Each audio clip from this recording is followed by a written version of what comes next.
Assalamualaikum warahmatullahi wabarakatuh. Salam sejahtera untuk kita semuanya. Apa kabar para sahabat dimanapun Anda berada? Mudah-mudahan selalu diberi kemudahan dan kelancaran rezeki. Amin Allahumma amin.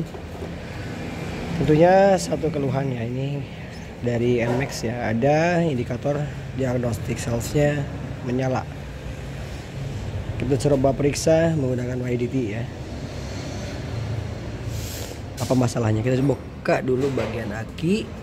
Ini kita cek masalahnya di mana. Mohon maaf teman-teman, untuk kali ini suara saya agak serak ya, kan memang dalam kondisi cuaca musim pancaroba, jadi saya kena pilek ya, batuk pilek. Oke, dilanjut teman-teman, kita pemeriksaan melalui soket YDT untuk memeriksa kondisi dari keluhan yang disampaikan terkait ada indikator yang menyala. Oke teman-teman ya, ini ya sudah kita bisa cek untuk kondisinya. Adapun yang muncul ada kerusakan P0500 ya, ini pulihkan ya, keterangannya pulihkan. Oke, kita cek, kita simpan terlebih dahulu, kita cek masalahnya apa lebih detailnya ya. Ini P0500 untuk model yang bukan ABS, sensor kecepatan model ABS, sensor kecepatan depan belakang. Tidak diterima sinyal yang normal dari sensor kecepatan kendaraan. Untuk yang model bukan ABS ya, ini ada 3 poin yang harus kita periksa.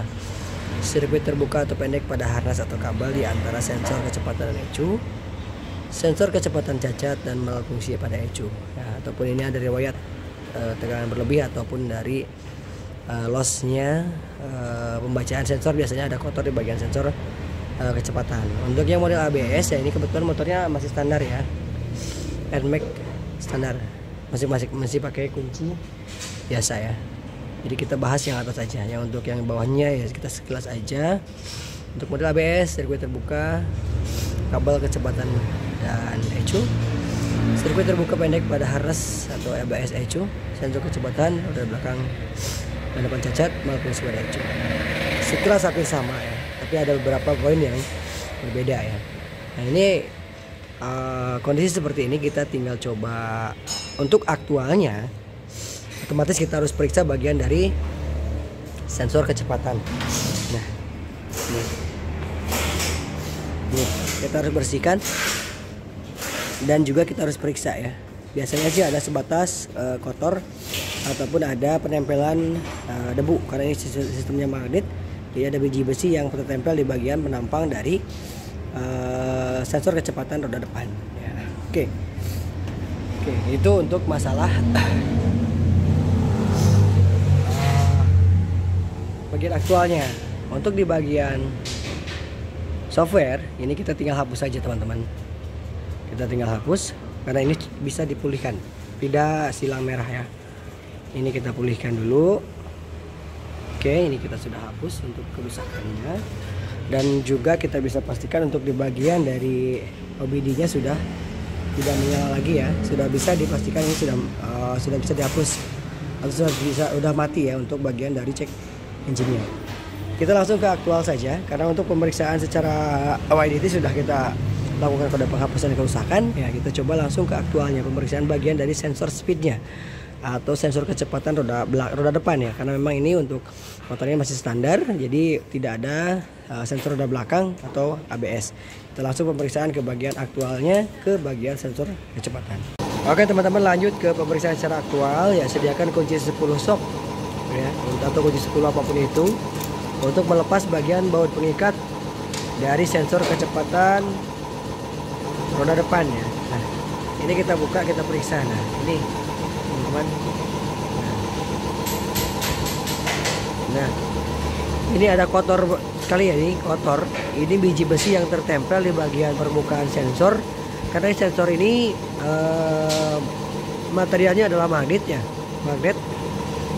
Jadi ini pasti banyak tempelan-tempelan serbuk-serbuk biji besi yang menempel dan menutupi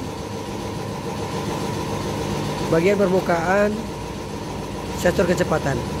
Ya teman-teman, kita tinggal bersihkan saja dengan menggunakan tangan juga bisa ya. Nah seperti ini, usap-usap seperti ini teman-teman.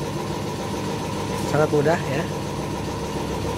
Oke, ini udah bersih, dan juga di samping sini juga sudah mulai kelihatan banyak sekali untuk penumpukan biji besinya. Silakan teman-teman juga hilangkan ya, nah, seperti ini.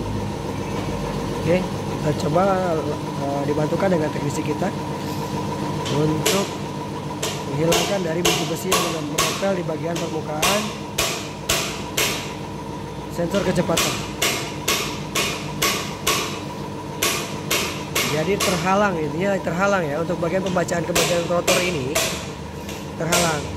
Di samping itu teman-teman, setelah kita membersihkan di bagian sensornya, teman-teman juga diperiksa juga bagian rotor ini ya. Ketika banyak terjadi karat, nah seperti ini juga bisa mengakibatkan adanya loss pembacaan ya. Oke teman-teman, ini harap ini juga diperhatikan ya. Silakan itu dibersihkan seperti itu teman-teman.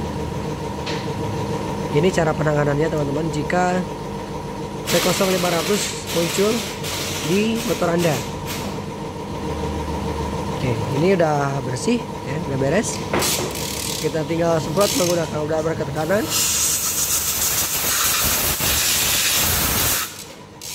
Untuk bagian rotornya teman-teman silahkan juga dibersihkan saja, jangan sampai ada penumpukan karat ataupun dari debu ya, lumpur. Silahkan dibersihkan menggunakan kain ataupun lap ya.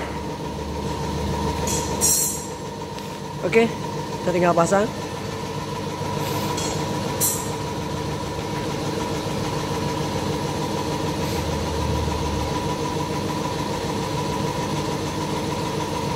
Oke, seperti itu teman-teman, silahkan dibersihkan. Oke, ya, tinggal pasang saja untuk bagian rotor, bagian sensornya. Kita kacakan kembali baut pengikat ya, baut 10.